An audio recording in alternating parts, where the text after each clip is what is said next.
আরে না না দাদু ভাই, ওরা কিচ্ছু করতে পারবে না, ওদের শুধু মুখেই বড় বড় ফুটানি। আরে আমরা সবাই মিলে মুতে দিলে ওরা ডুবে যাবে জানো, ওরা যদি মুখে বড় বড় ফুটানি দেয়। আরে ছাড়ো তো ওদের কথা, ওরা কিছু করতে পারবে না, তুমি এত ভয় পেও না তো। সোশ্যাল মিডিয়ায় এই গঙ্গায় চলে এলো, এই দেখুন ওরে বাবারে বাবারে বাবারে বাবা।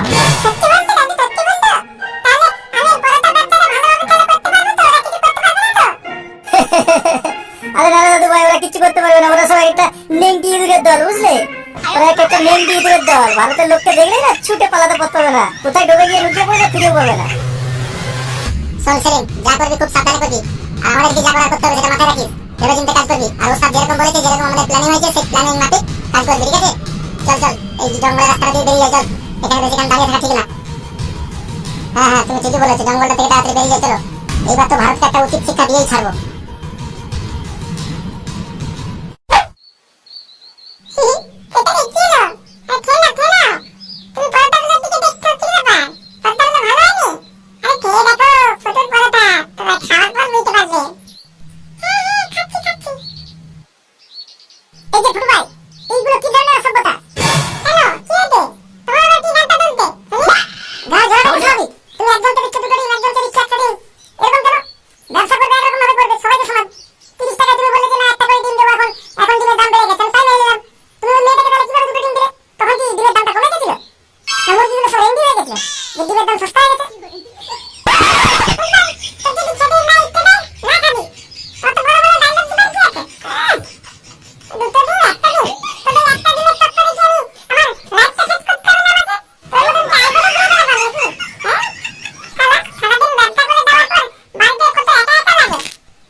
আমার তো একটা ইচ্ছা, কলকাতা আমরা দখল করেই ছাড়বো, দেখিয়ে দিতে চাই বাংলাদেশ কোনো অংশে কম নয়। চলো তাড়াতাড়ি বেরিয়ে যাই, চলো ইনশাআল্লাহ। সেদিন তুই একদম ঠিক বলেছিস, ভারত বোধহয় ভুলে গেছে যে বাংলাদেশ আগের বাংলাদেশ নেই, এখন উন্নত টেকনোলজি বাংলাদেশ হয়ে গেছে। এবার ভারতকে একটা শিক্ষা দিয়ে দেবো, তাহলে ওরা বুঝতে পেরে যাবে যে বাংলাদেশ আর আগের বাংলাদেশ নেই। চল বেরিয়ে যাই, চল।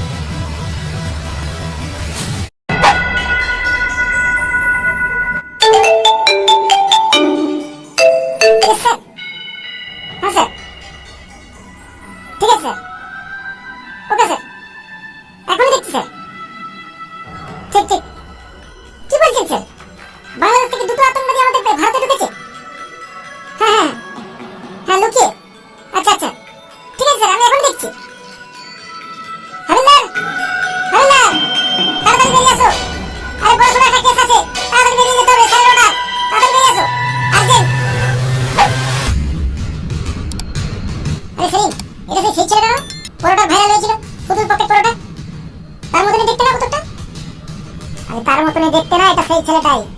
এসেই এখন পড়েছি, চলো পরোটা একটু টেস্ট করে নিই, পরে কখনো সুযোগ পাবো কিনা। চলো আগে পরোটাটা খেয়ে নিই, পেটটাও ভরে থাকবে, আর পেট ভরে থাকলে মাথাটাও খুলবে। চলো এই ভাই, আরে আমাদেরকে দুটো জায়গায় পরোটা দিতো।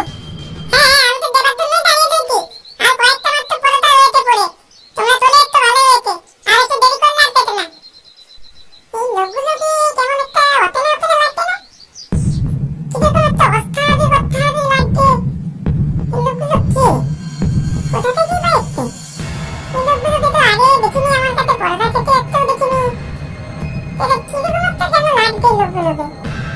আরে ভাই, আরে জলদি জলদি দে, আমাদের কাজ আছে। আচ্ছা তোমাদেরকে একটা কথা জিজ্ঞেস করবো, বলছি তোমরা কোথা থেকে এসছো? এই আমরা জাহান্নাম থেকে এসেছি। সারা এতগুলো একটা ছেলে, তোরা তো কিসের কথা রে? যেটা চেয়েছিস সেটা দে, পরোটা বিক্রি করছিস পরোটা বিক্রি কর, ঠিক আছে? আর মনটা বড় খুব বাইতে, লোকগুলো তো খুব একটা ছবিটা মনে হচ্ছে না। না না, রিক্কি আর নেওয়া যাবে না, কিছু একটা ব্যবস্থা করতে হবে। বুঝলে, এই ছেলেটাকে ডেলিভারি ভেবে সব কিছু গুলিয়ে ফেলো না। ছেলেটা মোটেই সুবিধার নয়। দেখছো তার ভাবটা দেখছো? ও মনে আমাদেরকে সন্দেহ করে ফেলেছে। চলো এখান থেকে কেটে পড়ি, পরোটা পরেও খাওয়া যাবে। আগে মিশনটা কমপ্লিট করি, তারপর এসে পরোটা খাবো, ঠিক আছে? চলো। হ্যাঁ, লোকগুলো কি কিছু বুঝতে পেরে গেল? পালিয়ে গেল কেন? লোকগুলো তো মনে হচ্ছে মার্কেটের দিকে যাচ্ছে। না না, আমাদের এখানে জানাতে হবে সবাইকে। শোনো অফিসার, বাংলাদেশ যা শুরু করেছে আর তো থেমে থাকা যাবে না। ওদের অকাতটা ওদেরকে বুঝিয়ে দিতে হবে। আর শোনো, কিছুদিনের জন্য বর্ডারটা সিল করে দাও। কোনো গাড়ি যেন না বাংলাদেশের দিকে যেতে পারে, কোনো রকম ভাবেই যেমন না যেতে পারে। তাহলে ওরা বুঝে যাবে যে ভারতও মুখ্যম জবাব দিতে জানে। ওরা চুপ করে বসে থাকার লোক নয়। স্যার, বাংলাদেশ যা শুরু করেছে এদেরকে এরকম ভাবে শিক্ষা দিলে হবে না। এদেরকে একটা জোরদার শিক্ষা দিতে হবে। দ্বিতীয়বার কিছু করার আগে যেন ভাবে। শোনো অফিসার, ওই ছেলে দুটোকে ধরার চেষ্টা করো।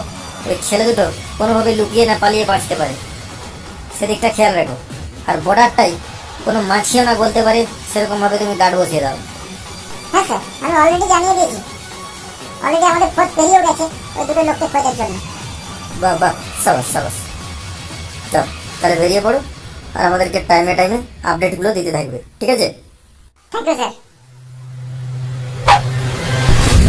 জলদি করো জলদি করো, চলে আসলে কিন্তু মুশকিল হয়ে যাবে। হয়েছে হয়েছে, নাও চাপা নাও। হ্যাঁ রে, হয়েছে হয়েছে, বাকিটা আমি করে দেবো, এবার থেমে যা। হ্যাঁ, কিরে, তোরা কি ভেবেছিলি যে নিউজের সামনে দাঁড়িয়ে 15 মিনিটে কলকাতা দখল করে নেবো? আমেরিকা আমাদের কাছে কিছু না। নিউজের সামনে দাঁড়িয়ে বলাটা যতটা সহজ, ভারতে ঢুকে পড়াটা কি এতটাই সহজ? না কি ভেবেছিলি তোরা? এই হাবিলদার, চলো দেখে নিয়ে চলো, এর ব্যবস্থা করে দিচ্ছি। ভারতকে এতটা হালকা নিস না রে, ঠিক আছে? তোদের সঙ্গে আমাদের লড়তে গেলে আমাদের বিবেকে বাঁধে যে চুহার সঙ্গে আমরা লড়তে যাবো হাতি হয়ে। আর তোরা কিনা চুহা হয়ে আমাদের ইঁদুরে হাতির পায়ের কাছে লিল করছে। হাতি কি তোদেরকে সর দিয়ে সুরসুরে নিয়ে যাবে? চলো হাবিলদার, এদেরকে থানায় নিয়ে চলো, তারপর দেখছি। স্যার, এই ইঁদুরগুলোকে থানায় নিয়ে গিয়ে কি করবেন? এই ইঁদুরগুলোকে এক কাজ করুন না, এই ইঁদুরগুলো নিউজের সামনে বড় বড় ডায়লগ দিচ্ছিল না? কোন একটা বুড়ো বলছিল 15 মিনিটে কলকাতা দখল করে নেবে। তারপরে এই সারা জানোয়ারগুলো আমাদের পতাকাকে পায়ে করে মারাচ্ছিল। তাদের মুখ থেকে বলা করেন যে ভারত মাতা কি জয়। তারপর সালাদেরকে ওই ফারাক্কার বাঁধে পিটিয়ে ফেলে দিন, তারপর গেট গোটা করে খুলে দিন, তো এমনি ভাসতে ভাসতে চলে যাবে বাংলাদেশে। কি দরকার এদের জন্য তেল পুড়িয়ে থানাকে নিয়ে যাবো, থানায় আবার খানিক সময় নষ্ট করবো? কি দরকার এই ইঁদুরগুলোর পেছনে সময় নষ্ট করা? সালারা, ঠিক বলেছো আবিল্লা, ঠিক বলেছো। এই ইঁদুরের দল, আমাদের ভারত মাতাকে পায়ে করে মারাচ্ছিলি তোরা? তোদের পায়ের ব্যবস্থা তো করবোই। আগে বল ভারত মাতা কি? আগে বলবে কে? বলবি না উল্টো করে ঝুলিয়ে পেটাবো?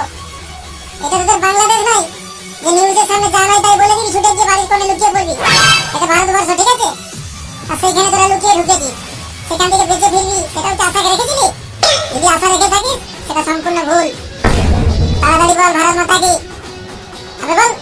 না না না না না স্যার স্যার, আমাদের ছেড়ে দিন স্যার, আমাদের ছেড়ে দিন। আমরা আমরা আমরা আমরা পালিয়ে যাবো, আমাদের ছেড়ে দিন। আমরা তো গরিব মানুষ, আমরা না জেনে একটা ভুল করে ফেলেছি। আমরা জানি, আমরা সব বুঝতে পেরে গেছি। ভারত মাতা কি জয় জয় জয়। হ্যাঁ হ্যাঁ, ভারত মাতা কি জয় জয়। বাংলাদেশ মুর্দাবাদ, ভারতবর্ষ জিন্দাবাদ। ভারত মাতা কি জয়, বাংলাদেশ মুর্দাবাদ, ভারতবর্ষ জিন্দাবাদ। স্যার স্যার স্যার, এবার আমাদেরকে ছেড়ে দিন স্যার, আমাদের ঘরে বিবি বাচ্চা রয়েছে স্যার, স্যার আমাদেরকে ছেড়ে দিন, আমরা গরিব মানুষ ভাই। এবার বুঝলি তোদের অকাতটা কোথায়? ওরা ভারতবর্ষের দিকে চোখ তুলে তাকাচ্ছিল। ওরে গাধার দল, ভারতবর্ষের জনসংখ্যা দেখ 140 কোটি, তোদের জনসংখ্যা দেখ। এদেরকে কি ছাড়বি রে? আরে এরা তো ছুটে ঢুকলে আবার ফাল হয়ে বেরোবে। এদেরকে এক কাজ কর, পিটিয়ে ওকে ফারাক্কার বাঁধে ফেলে দিয়ে আর ডিবিসি গোটা গোটা বাঁধ খুলে দে। ও জলে ভেসে এমনি বাংলাদেশে চলে যাবে। ওইখানে ওরা গুড়িয়ে নেবে, নয়তো কাঠ সুপুনে খেয়ে নেবে। না না স্যার স্যার আমাদের ছেড়ে দিন স্যার, আমাদের ভুলে গেছে স্যার, আমরা আর করবো না স্যার, এরকম করবো না কোনোদিন স্যার, স্যার আমাদের ছেড়ে দিন স্যার, স্যার স্যার আমরা ভারতবর্ষকে খুব ভালোবাসি স্যার, ভারতবর্ষ জিন্দাবাদ, ভারতবর্ষ জিন্দাবাদ, ভারত মাতা কি জয়। স্যার আমরা হাতে পায়ে পড়ছি স্যার, আপনি যদি আমাদেরকে ছেড়ে দেন আমরাও আপনাকে কথা দিয়ে যাচ্ছি, যেই বুড়োটা বলেছিল কলকাতার দিকে চোখ তুলে তাকিয়েছিল, ভারতবর্ষকে উল্টো পাল্টা গালি দিয়েছিল, তার গোষ্ঠীর ষষ্ঠী পূজা করে দেবো, এটা আমি আপনাকে কথা দিয়ে যাচ্ছি। 15 মিনিটে কলকাতা দখল করে নেবো বলছিল না, 10 মিনিটে ওর বাড়ি দখল করে ওর গোষ্ঠীর ষষ্ঠী পূজা করে দেবো, বলে দিয়ে গেলাম। আপনাকে কথা দিয়ে যাচ্ছি স্যার, আমাদেরকে ছেড়ে দিন স্যার, স্যার ছেড়ে দিন স্যার, ভারত মাতা কি জয়। হ্যাঁ স্যার সেলিম একদম ঠিক কথা বলেছে স্যার, স্যার দয়া করে আমাদের ছেড়ে দিন স্যার, আমি এখান থেকে বসে দেখতে পাবেন, নিউজে পুরো ভাইরাল করে দেবো, ওই বুড়োর গোষ্ঠীর ষষ্ঠী পূজা করে দেবো যে বলেছিল 15 মিনিটে কলকাতা দখল করে নেবে। আর স্যার আমাদের বাংলাদেশের ওই বালের পুলিশগুলো দাঁড়াতে দম নেই, কোনো একটা মুখে যা আছে তাই বলে দেয়, ওইখান থেকে বলতে পারে কিন্তু দাঁড়াতে কোনো দম নেই, উপরের থেকে উঠে মারা। স্যার বেকার বেকার ছুঁচো মেরে হাত বন্ধ করে লাভ নেই, মালগুলোকে ছেড়েই দিন, কিছু হোক আর না হোক ওই বুড়োটার গোষ্ঠীর ষষ্ঠী পূজা করবে, ওটাই আমি দেখে মনে আমার শান্তি পাবে। 15 মিনিটে কলকাতা দখল করে নেবে, কলকাতাটা কি তোর বাবার জায়গা রে? আমি শুধু দেখতে চাই ওই মালটাকে, যখন এরা দুজন গিয়ে কেলাবে গোটা গোষ্ঠী উদ্ধার করে দেবো, সেইটা আমি নিউজে দেখতে চাই। বাংলাদেশের লোকই বাংলাদেশের লোককে পিটিয়ে ওদেরকে সিধা করে দেবে। শোন তোদেরকে এই জন্যই ছাড়ছি, তোরা বাংলাদেশে গিয়ে বুঝিয়ে দে বাংলাদেশিদের যে ভারত কি জিনিস, ভারতের পতাকা পায়ে নয় মাথায় রাখতে হয়। ওই শুয়োরের বাচ্চাগুলোকে বুঝিয়ে দে যে ওই পতাকা মাথায় রাখতে হয়, পায়ের নিচে না, বুঝলি? যা, আর ওই বুড়োটাকে বুঝিয়ে শিক্ষা দিয়ে দিবি, ঠিক আছে? যেন নিউজে দেখতে পাই 15 মিনিটে কলকাতা দখল করে নেবে, তোর বাবার জায়গা রে মাদার। যা বেরিয়ে